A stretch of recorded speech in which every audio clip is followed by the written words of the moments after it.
විශාලාව කියන්නේ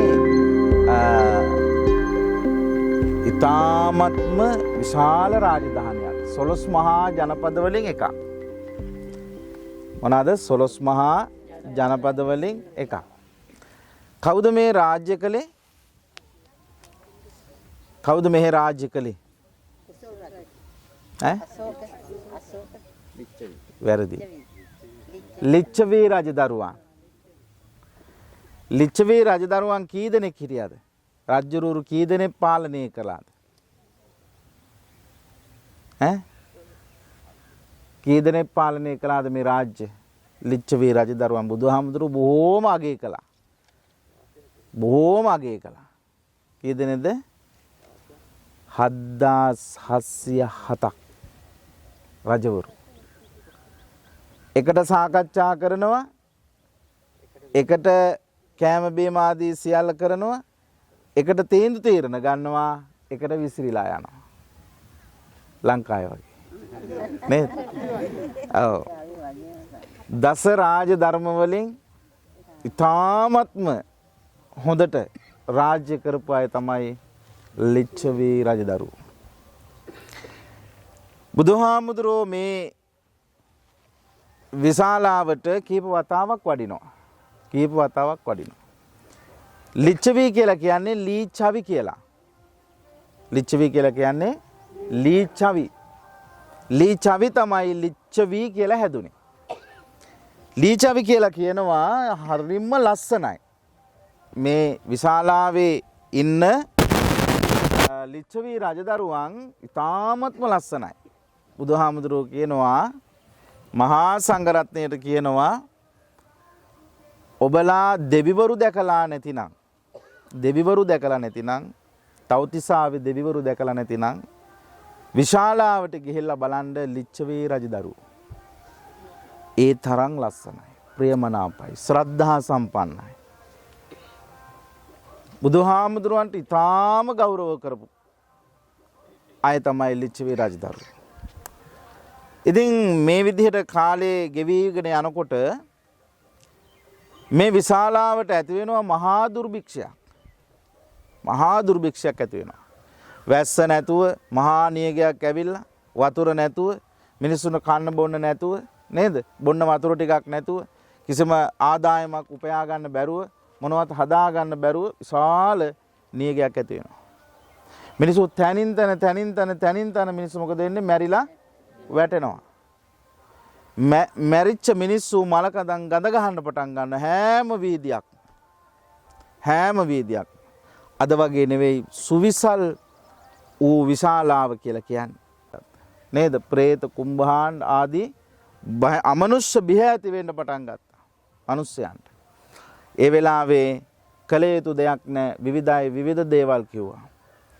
නමුත් අජාසත් රජතුමාගේ මාර්ගයෙන් උපදේශකත්වයෙන් ලිච්ඡවි රජදරුවන් යනවා බුදුහාමුදුරුවෝ හම්බ වෙන්න කොහෙටද? රජගහනුවරට. අපි ඉඳලා නේද? රජගහනුවරට යනවා බුදුහාමුදුරුවෝ බැහැ දකින්නට. බුදුහාමුදුරුවෝ බැහැ දකින්නට ගිහිල්ලා බුදුහාමුදුරන් වහන්සේට කියනවා මේ විශාලාවට වෙලා තියෙන මහා විනාශය. බුදුහාමුදුරන් වහන්සේ මේ විශාලාවට වඩිනවා. අදිෂ්ඨාන කරනවා මේ ව්‍යසනය නැති වෙලා යන්න කියලා. ඒ අදිෂ්ඨානය සමග මහා වැහි වහින්න පටන් ගන්නවා. පාර තොටේ තියෙන මිනි, පාර තොටේ තියෙන කුණු වෙලා තියෙන මේවා සියල්ලක්ම නැති වෙලා සෝදගෙන යනවා මහා වැස්සේ. බුදුහාමුදුරන් වහන්සේ ආනන්ද හාමුදුරන් වහන්සේ ලව්වා රතන සූත්‍රය පුරුදු කරලා 500ක් මහරහතන් වහන්සේලා මේ විශාලාවේ වීදියක් ගානේ වඩමින් පිරිත් පැන් ඉහමින් රතන සූත්‍රයේ දේශනා කරනවා. මහානු බල සම්පන්න අදටත් අපි දේශනා කරන රතන සූත්‍රය එදා මේ පිම්බිමේ ඉඳලා තමයි බුදුහාමුදුරන් වහන්සේ මහා රහතන් වහන්සේලා සමග දේශනා කරවන්නට ඉදු. අද මේ විශාලා මහනුවර ඔබට පේන්නේ මේ පුංචි කොටසක්. ඔය වාලුකාරාමය නේද? ඇතුළු කොටගත්ත මහා පන්සල් රාශියක් තිබුණේ මේ ස්ථානයේ, මේ ප්‍රදේශයේ. හැබැයි අද ඒවා යට වෙලා නේද? අද ඒවා කූටාගාර ශාලාව, වාලුකාරාමය කියන මේ පන්සල් සංකීර්ණයක් මේ ප්‍රදේශයේ තිබුණ අද සියල්ලක්ම යට වෙලා ගිහිල්ලා තියෙන්නේ. අපිට අද පේන්න තියෙන්නේ මෙන්න මේ ප්‍රමාණවත්ව තියෙන ටික පමණයි. එතකොට ලෞතර බුදු පියාණන් වහන්සේ මේ විශාලාවේ වැඩෙනකොට තවත් ඉතාමත් සුවිශේෂී දේවල් රාශියක් සිද්ධ වුණා. ලෞතර බුදු පියාණන් වහන්සේ පුංචි කාලේ හදාගත්තේ සිද්ධාර්ථ බෝසතාණන් වහන්සේ අවදියේ හදාගත්තේ කවුද? මහා ප්‍රජාපති ගෞතමිය. මහා ප්‍රජාපති ගෞතමිය පළවෙනියට වෙනවා මෙහෙණි සස්නේ ආරම්භ කරන්න. අවසර දෙනවද? අවසර දෙන්නේ නැහැ. දෙවෙනි වතාවත් වෙනවා අවසර දෙන්නේ නැහැ. බුදුහාරොත් එක ටිකක් අමනාපත් වෙනවා. ආනන්ද හාමුදුරන් වහන්සේට කියනවා මේ කොහොම හරි කරලා දෙන්න. ආනන්ද හාමුදුරුවෝ උත්සාහ කරනවා. නමුත් තියෙන ගැටලු නිසා බුදුහාරෝ මේකට අවසර දෙන්නේ නැහැ. අවසර දෙන්නේ නැහැ.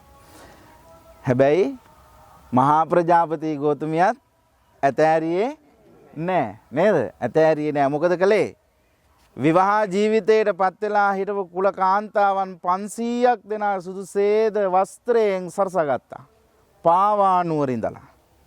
මේ ඉඳලා කිලෝමීටර් 10 ගාණක් එහායින් ඉඳලා සරසුවා. යමු අපි භික්ෂුණී ශාසනය ඉල්ලගෙන. මාස ගාණක් පයින් එනවා මහා ප්‍රජාපති ගෞතමියයි එයාගේ අනගාരിക මෙහෙණි සස්නේට ඇතුල් වෙන කාන්තාව 500ක් දෙනා සුදු සේද වස්ත්‍ර වලින් සැරසිලා එනවා. විශාලාවට එන මේ අය වැස්සට තෙමිලා මඩ තැවරිලා සුදු පාට මේ ඇඳුම් වල ජරාව ගෑවිලා කුණු ගෑවිලා යටිපතුල් තුවාල වෙලා එන මේ කාන්තාව සියලු දෙනාම දකිනවා බුදුහාමුදුරුවෝ. ඊට පස්සෙත් ගිහිල්ලා ආනන්ද හාමුදුරුවෝ ලව්වා කියනවා. ඒත් බෑ කියනවා. නේද? ඒත් බෑ කියනවා. ඇයි බෑ කියන්නේ? ඇයි බෑ කියන්නේ? කාන්තාවක් මහාන කරනකොට සසුන් ගත කරන විශාල කණුරු රාශියක් තියෙන්නට ඕන. ඒ නිසා තමයි ලෞතර බුදු පියාණන් වහන්සේ අවසර දුන්නේ නැත්තේ. එහෙමනම් මොනවද ධර්මයට? අෂ්ටඝර ධර්මයට. මෙන්න මේ තුලින් වැළකෙනවා නම් මේවා ක්‍රියාත්මක කරනවා නම් මේවාට එකඟ වෙනවා නම් මෙහෙණි සස්න ආරම්භ කරන්න අවසර දෙනවා කියලා ආනන්ද හාමුදුරුවෝ ලව්වා මහා ප්‍රජාපති ගෞතමියට කියනවා. එතකොට ඒ මෙහෙණි සස්න ආරම්භ කළේ එහෙනම් කොහෙද? මෙන්න මේ විශාලා මහනුවර ඉඳලා මෙහෙණි සස්න ආරම්භ කළා. ඕගොල්ලන් මේ ඉස්සරහින් දකින අශෝක ස්තම්භේ මේ ඉන්දියාව පුරාවටම නිරුපද්දිතව ඉතුරු වෙලා තියෙන ඊටාම අලංකාර අශෝක ස්තම්භය තමයි මේ ඔබ මට පිටුපසින් දකින්නේ. ඉතින් මේ අශෝක ස්තම්භයේ විශේෂත්වයක් තියෙනවා. ලෞතර බුදු පියාණන් වහන්සේ මේ විශාලාවේ වැඩ ඉඳලා ලෞතර බුදු පියාණන් වහන්සේ මාරයාට තමන්ගේ පරිනිර්වාණයට එකඟ වෙච්ච වෙලාවේදී ලෞතර බුදු පියාණන් වහන්සේ මේ විශාලාව අතහැරලා කුෂිනාරාවට වඩිනවා. ඉතින් එහෙම වඩින ලෞතර බුදු පියාණන් වහන්සේ දිහා මේ සිංහයා කුෂිනාරාව දිහා ලෞතර බුදු පියාණන් වහන්සේ වඩින දෙස ඉතාමත් දුක්මුසු මුහුණෙන් බලාගෙන ඉන්නවා. කිසිම දවසක සිංහෙක් තමන්ගේ වලිගය මත වාඩි වෙලා බලාගෙන ඉන්නේ නැහැ. නමුත් ඔබට දකින්නට පුළුවන් මේ සිංහයා තමන්ගේ වලිගය මත වාඩි වෙලා ලෞතර බුදු පියාණන් වහන්සේ වඩින කුෂිනාරාව දිහා තමයි ඊ타ත්ම දුක්මුසු මුහුණෙන් බලාගෙන සිටින්නේ. ඒ වගේම ඔබට දකින්න පුළුවන් මේ ආනන්ද ධාතුන් වහන්සේලා තැන්පත් කළ තිබුණ චෛත්‍ය වරින් වර ඒ චෛත්‍ය රාජානන් වහන්සේ ඉදි වෙනවා කාලෙන් කාලෙට. ඒ වගේම මේ වටේට තියෙනවා පොඩි පොඩි පුංචි ස්තූප. ඒ ස්තූප මේ ස්ථානයේ වැඩ සිටිය මහරහතන් වහන්සේලාගේ ධාතුන් වහන්සේලා තැන්පත් කරපු ස්ථානවල පුංචි පුංචි ස්තූප පහු වෙනකොට විවිධ කාලවකවානු වල ඒවා ඉදි වෙලා තිබෙනවා. ඒ වගේම මේ එහා පැත්තට තවත් දකින්නට අපිට ලැබෙනවා ගොඩනැගිලි සංකීර්ණයක්. වාලුකාරාමයේ ඇතුළු කොටගත් පන්සල් රාශියක් මේ ස්ථානයේ එදා තිබිලා තියෙනවා. මහරහතන් වහන්සේලා විශාල ප්‍රමාණයක් මේ ස්ථානයේ වැඩ ඉඳලා තියෙනවා. ඒ වගේම දෙවැනි ධර්ම සංගායනාවත් මෙම වාලුකාරාමේදී සඳහන් වෙලා තියෙන බව අපේ පොත්පත්වල සඳහන් වෙනවා. ඉතිපිසෝ භගවාරහං සම්මා සංබුද්ධ විජ්ජාචරණ සම්පන්නෝ සුගතෝ අනුත්තරෝ පුරිස ධම්ම සාරදේ සත්නා දේව මනුස්සානං බුද්ධ භගවා ස්වාක්ඛාතෝ භගවතා ධම්මෝ සංදෙට්ඨිකෝ අකාලිකෝ ඒ ඕපනයිකෝ පඤ්ඤන්තං වේදිතබ්බෝ විඤ්ඤෝ හේතේ සුපටිපන්නෝ භගවතෝ උජුපටිපන්නෝ භගවතෝ ශාවක සංඝ ඥායපටිපන්නෝ භගවතෝ ශාවක සාමේචි පටිපන්නෝ භගවතෝ ශාවක සංඝ යදිදං ජත්නාරි පුරිස අන්න පුරිස පුග්ගලායේස භගවතෝ ශාවක සංඝ ආහුනේයෝ දක්ඛිනේයෝ අංජලි කරණීයෝ අනුත්තරං පුඤ්ඤක්ඛේතං ලෝකස්සාති ඒතේන සච්ච වංජේන පාතු ත්වං රතනත්තයං ඒතේන සච්ච වංජේන පාතු ත්වං රතනත්තයං ඒතේන සච්ච වංජේන පාතු ත්වං රතනත්තයං යානේද භූතානි සමාගතානේ බුම්මානි වායානි වයං සබ්බේව භූතා සුමනා භවන්තු අතෝපි සංගච්ඡ සුනං තස්මාහි භූතානි සාමේත සබ්බේ මෙත්තං කරෝත මානුසයා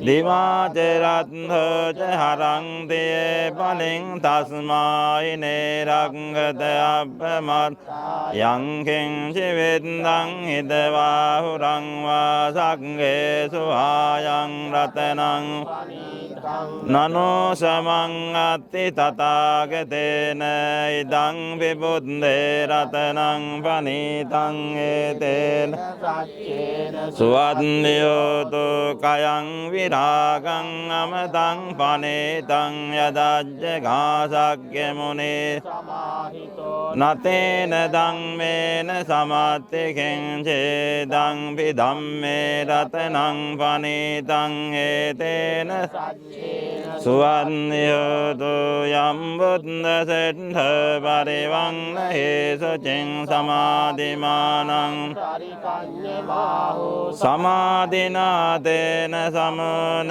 වෙජ්ජතේ ඉදං ධම්මේ රතනං පනීතං ඒතේන සුවන්යෝතු යේ පුක්ඛලාණ්ඩ සතං ප්‍රසන්නා ජත්නාරි හේතානි යුගානි තේ දක්ඛිනේයා සුගතස්ස ශාවකායේ තේ සුදින්නානි මහප්පර ඉදං පිසංගේ රතනං පනීතං හේතේන සච්ච සුවන්දියෝතු යේ සුප්පයොත්නා මනසා දල්ලේන නික්ඛාමිනෝ ගෝත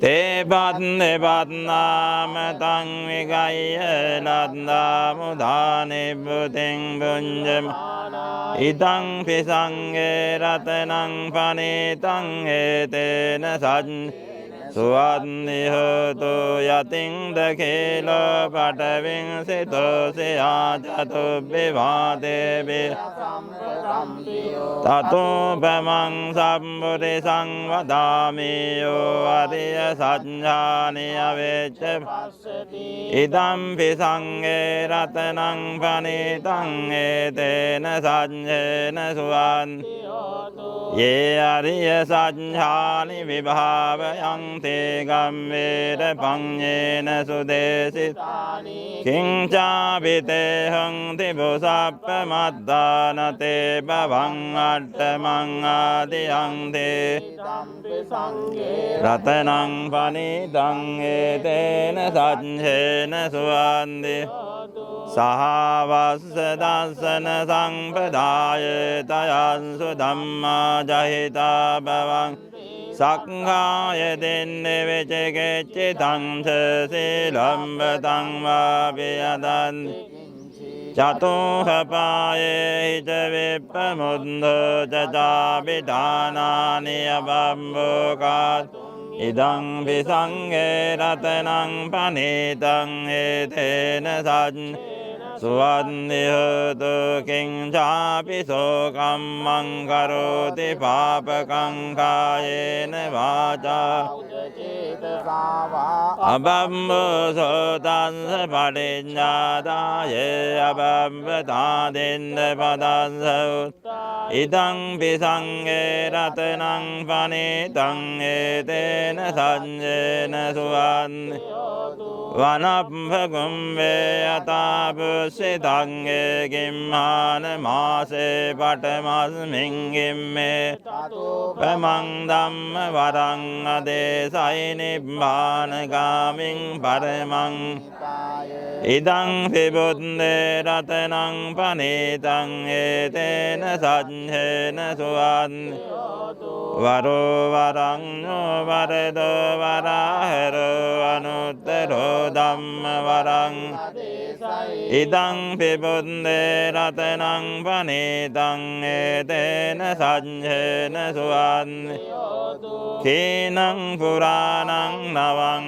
නත්ති සංභවං විරන්ද චින්නායති කේ භවත් තේකේන බේජා විරොල්ලෙච්ඡං දානිබ්බං තිදේරායතයං ඉදං පිසංඝේ රතනං පනේතං ඒතේන සඤ්ඤේන සුවන්ති යානේද භූතානි සමාගතානි බුම්මානි වායානි වයං තථාගතං දේව මනුස්ස පූජිතං බුද්ධං නමස්සාම සුවන්ති යානේද භූතානි සමාගතානි බුම්මානි වායානි වයං තථාගතං දේව මනුස්ස පූජිතං ධම්මං නමස්සාම